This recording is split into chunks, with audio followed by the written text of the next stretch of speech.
The road to hell is paved with good intentions. Good afternoon, Madam Chairperson, honorable judges, ladies, gentlemen, and fellow 4-H members.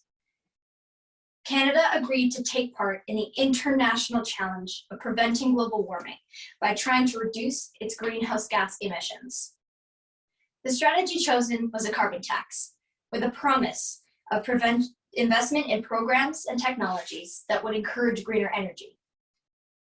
On the surface, this seemed like a solid plan to prevent climate change, but the limited analysis of how this would affect Canada's main industries and the overall plan has been proven to be ineffective in curtailing fossil fuel usage.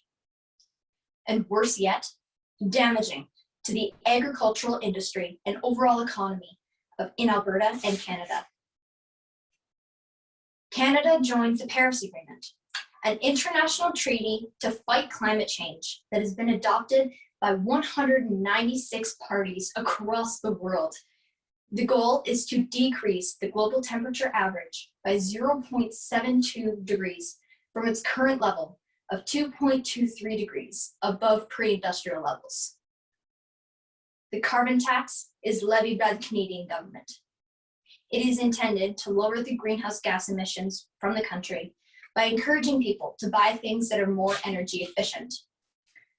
According to TechCrunch, under the plan, much of the money raised through the tax levied by the Canadian government would be used to support projects and technologies that reduce greenhouse gas emissions or create more sustainable approaches to industry. The current taxation is set at $40 per ton of carbon emissions. The plan is to up that rate by $10 every year until it tops out at $170 per ton in 2030. This is according to the most recent promises made by our current government. If this doesn't summarize how most people feel on the matter, the change happens every April 1st.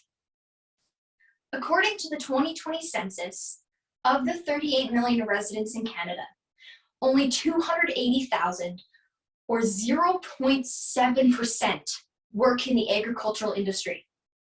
Our numbers are already dwindling. With a small workforce, there is no room for farm failure, which could be anything from temporary shutdown to full closure. As these additional costs shut down smaller operations, it essentially puts all of our eggs in one basket. So what do these numbers have to do with the carbon tax? The additional tax increases prices of fuels that are used to create and transport products. Most businesses take the additional costs and just pass them on to the consumer.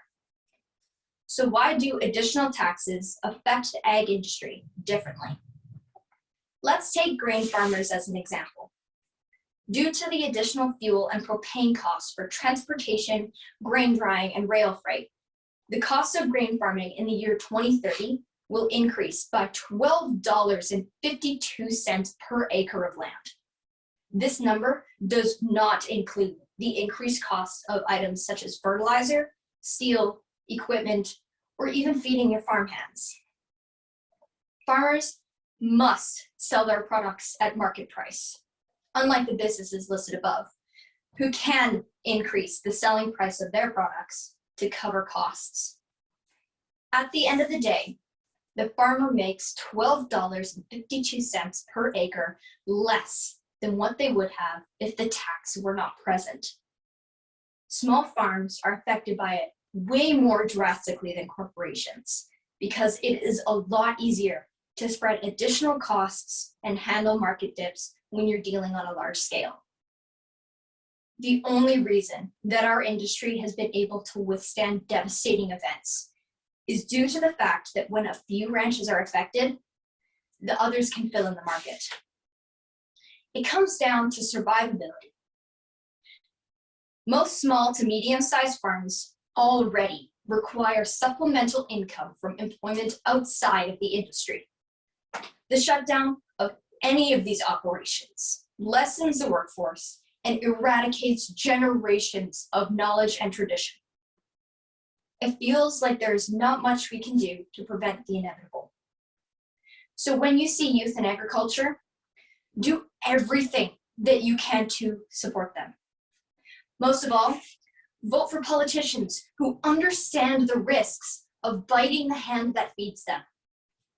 The Canadian government intended a reduction of the use of fossil fuels, but consumption has not changed. They are currently necessary to live in Canada.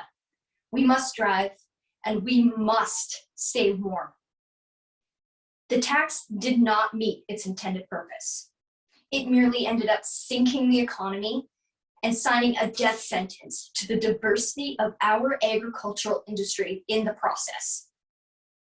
It is clear that the carbon tax is damaging to the economy, the Canadian people, but most of all, the industries that are dependent upon market price.